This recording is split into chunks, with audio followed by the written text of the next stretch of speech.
What if the story of human creation you've been told for centuries is missing its most critical chapter?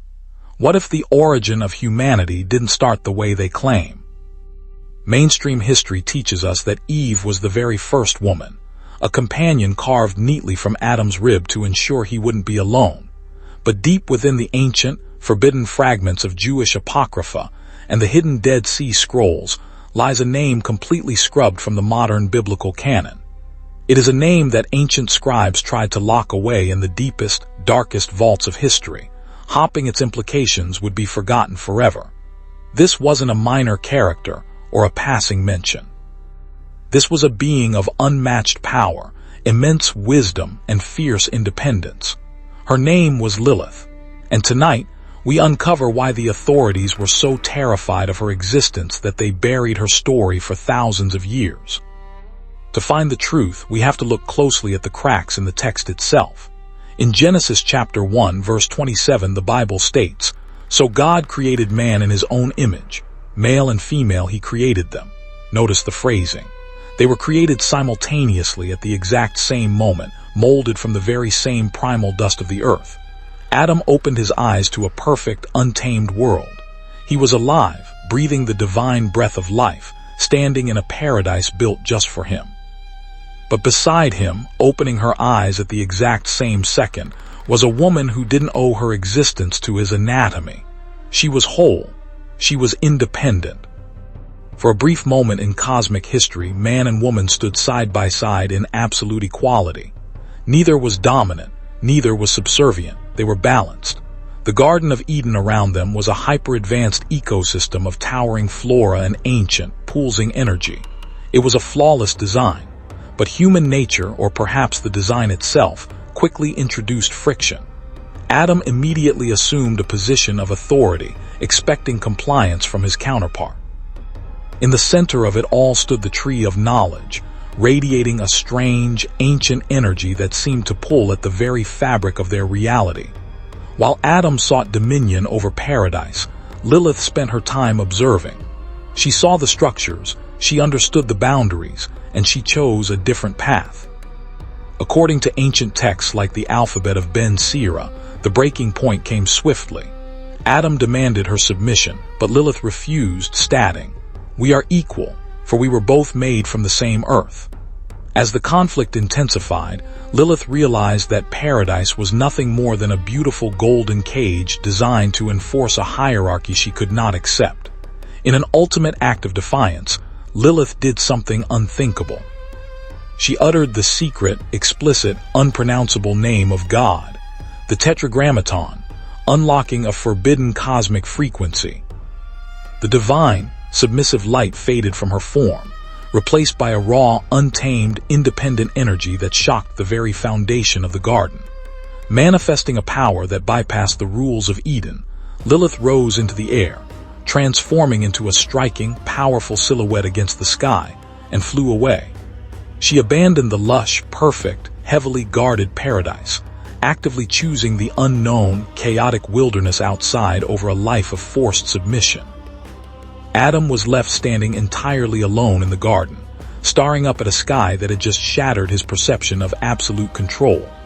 Lilith descended far beyond the borders of Eden, her feet touching down on the harsh, windswept rocks of the barren outer world. She found herself in a vast, sun-baked landscape under a blood-red sky, a place of extreme isolation and ancient, primordial forces. This was the moment of no return. Her journey from the ultimate paradise to the brutal wilderness had officially begun. For years, Lilith traversed the unforgiving, sun-cracked salt flats of the ancient world, her survival proving that life could exist completely outside the system. Eventually, she reached the shores of the Red Sea, a place known in ancient lore as a hotbed for chaotic energies and outcasts. Standing on the towering black cliffs overlooking the dark water, she embraced her exile, becoming the ruler of her own desolate domain. The texts say she did not remain entirely alone. In the deep caverns of the desert, she encountered primal, shadowy spirits, entities that existed long before Eden. She communicated with these ancient forces, learning the dark, esoteric secrets of the earth that mainstream history has tried desperately to erase. She adapted to her harsh environment. The delicate form she possessed in Eden hardened into a visual testament of survival, power, and sovereignty. Her home became a massive, wind-carved cavern, a hidden sanctuary decorated with strange symbols of power and cosmic geometry. Even in the deepest desert, she found hidden oases, proof that nature would always provide a way for the truly independent to thrive. From her high vantage points, she watched the world change, a silent observer to the grand experiments of the ancient gods. She formed a quiet, respectful connection with the wild creatures of the desert, animals that lived by the law of nature, not the law of forced decrees. With her own hands, she began carving her story into the desert stones, creating a permanent archive of the first woman's true rebellion. Back in the garden, a massive course correction was underway. To fix the narrative, God created Eve, this time, explicitly from Adam's rib, ensuring genetic dependency and submission. But the rulers of the ancient world couldn't risk other women following Lilith's example of independence. The propaganda machine had to begin. In the centuries that followed, esoteric texts like the Zohar began to twist her image, transforming the independent woman into a serpentine monster wrapped around the tree. By the Middle Ages, she was fully weaponized as a nocturnal predator, a demon blamed for sudden infant deaths, and a warning to any woman who questioned authority. The Victorian era further distorted her legacy, painting her as a dangerous, seductive temptress whose only goal was the destruction of righteous men.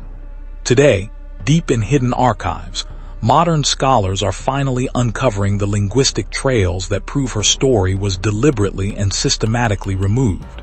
It was a massive, historical cover-up.